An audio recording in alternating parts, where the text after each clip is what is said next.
If I remember correctly, you actually had to pee on the deck to melt the snow. That's I think, if I remember, or down near it. Or you fought the fish so long that you had to take a leak or something. Yeah. And you ended up just peeing while you're fighting. Just go, man. Just gotta go. The only way you could get any traction was to melt the snow. Had to melt the snow. He was hooked up in the boat fighting a fish with yellow snow around his feet. Yeah, it was a long time. Something along those lines.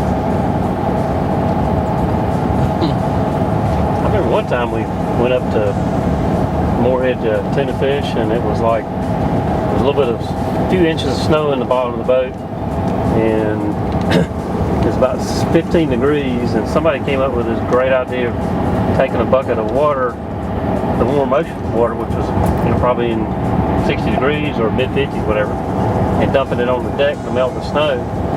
But the only problem was that it was so cold that it froze immediately. We ended up with about 6 inches of ice on the boat.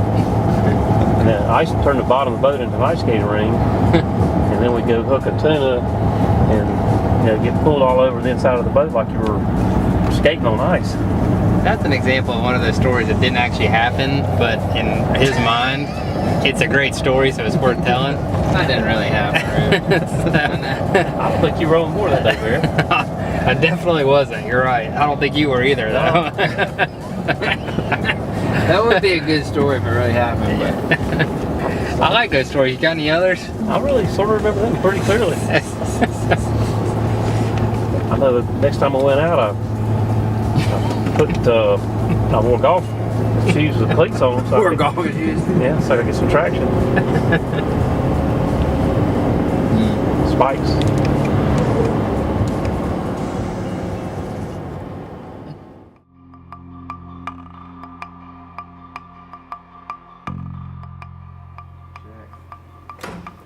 Here we go.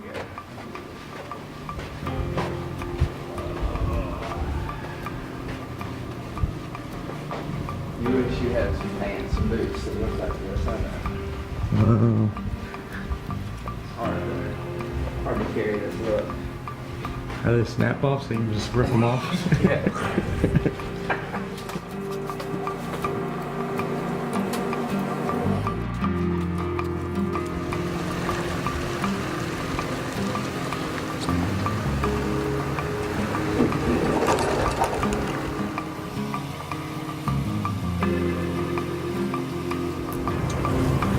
Pretty wild. They do some serious fishing out of here. Question. We know where the fleet's going. Do you want to mess around with the bait, or do you want to roll out?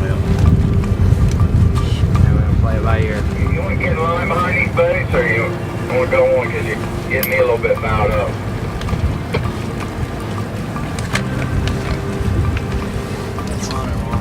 Go straight right. I got the mono. I got the. We can try straight right.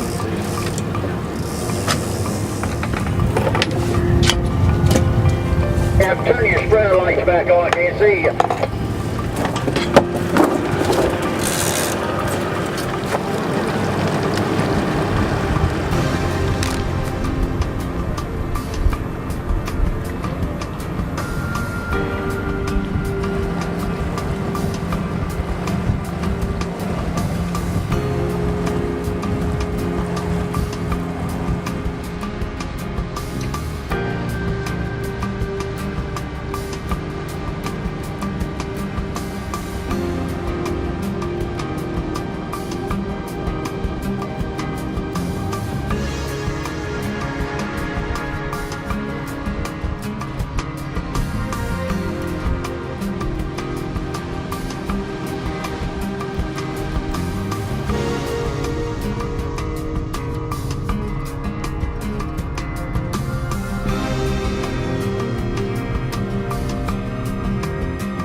Actually, I was just listening to these guys on the radio. Sound like the bite slowed down. Bite slowed down the last couple days, but they said they were getting the marks, which means they're seeing the fish, but apparently they weren't biting that good, which could mean these bluefish could pay off big. If we get the marks, if we got on the fish, it'd be hard for them not to bite those right there.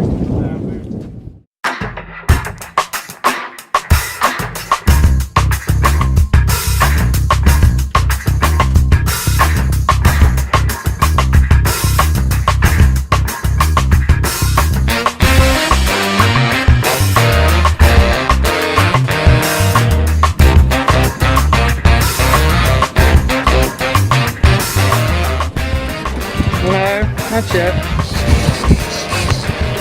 You see that maneuver? Huh? What's this little trick you got going on? This is called bridling. It's nothing uncommon. This is how they sailfish down in South Florida with the live bait.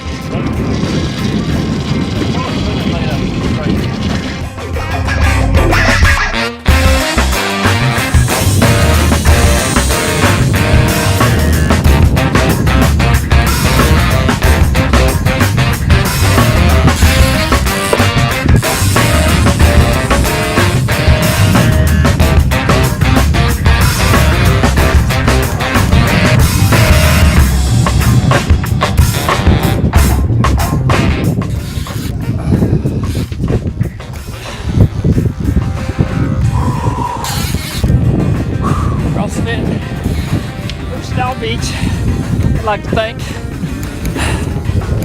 them for at least getting me this far. About an hour at least. I think he gets worn down.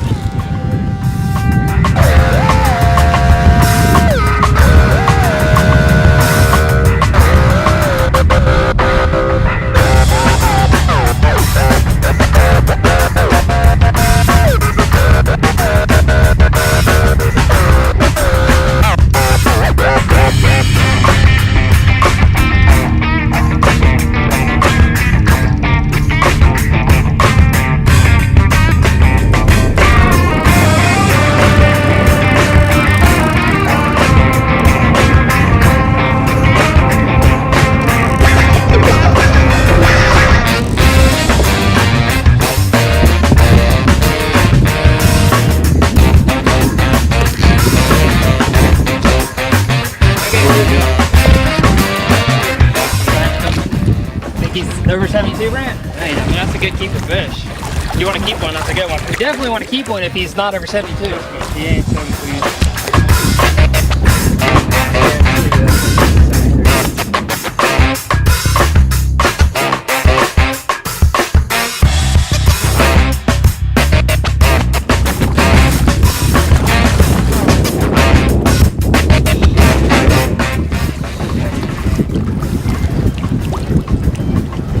Alright, it ain't pretty, a little gory, but we are gonna make dinner out of him. One or two dinners. One or two.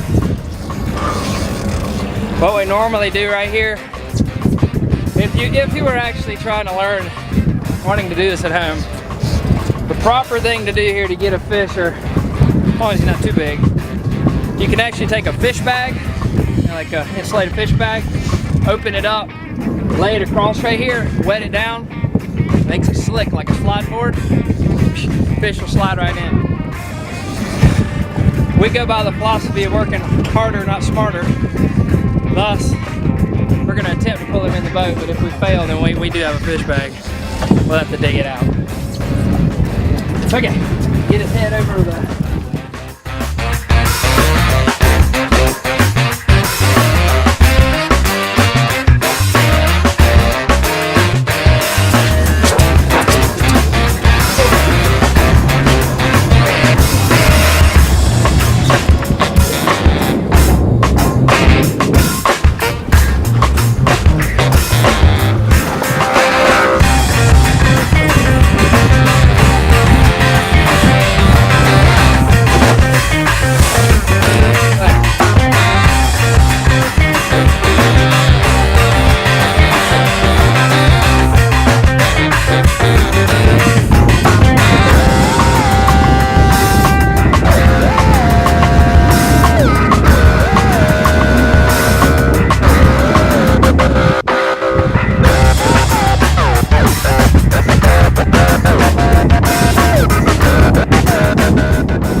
So we're gonna take the bluefish. We caught a bunch of fish already. Now we're gonna try to be creative. We're gonna put the blue on the kite. Problem is we don't have much wind. Blue can pull the kite down. I don't know how this is gonna work, but what I'm gonna do is I'm gonna try to trim most of his tail off. Basically reduce his horsepower by a lot, so that he can, hopefully he won't have quite as much juice to pull the kite down with.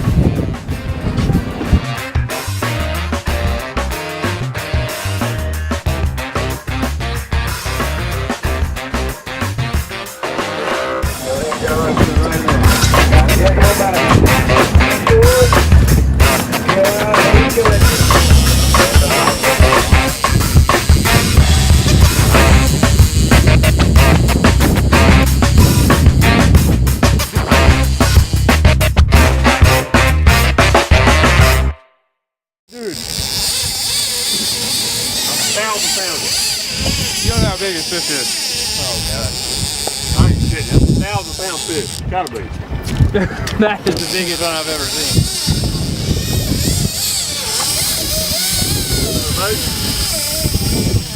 Nothing.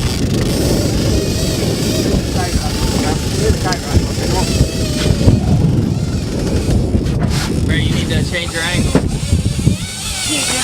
Back to drag off, change your angle. Alright, go to the front corner. Go ahead and get the kite in there.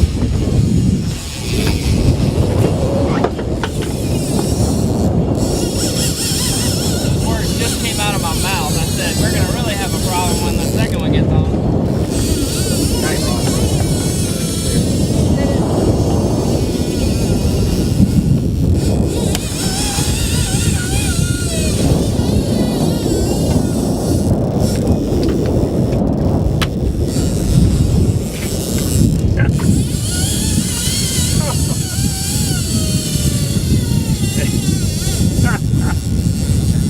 Getting bigger, boys.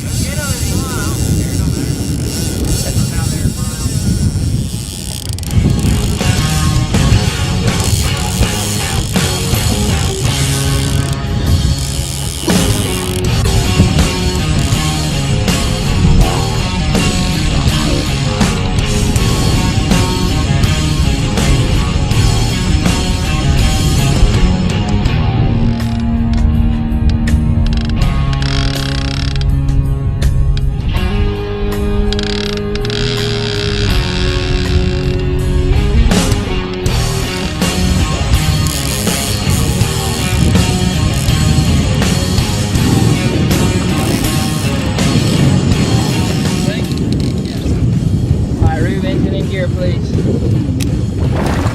I'm way off of it. Take your time with him. I'm way off my drag. Oh yeah. Right there. Look at that. Good one. They came looking over there to like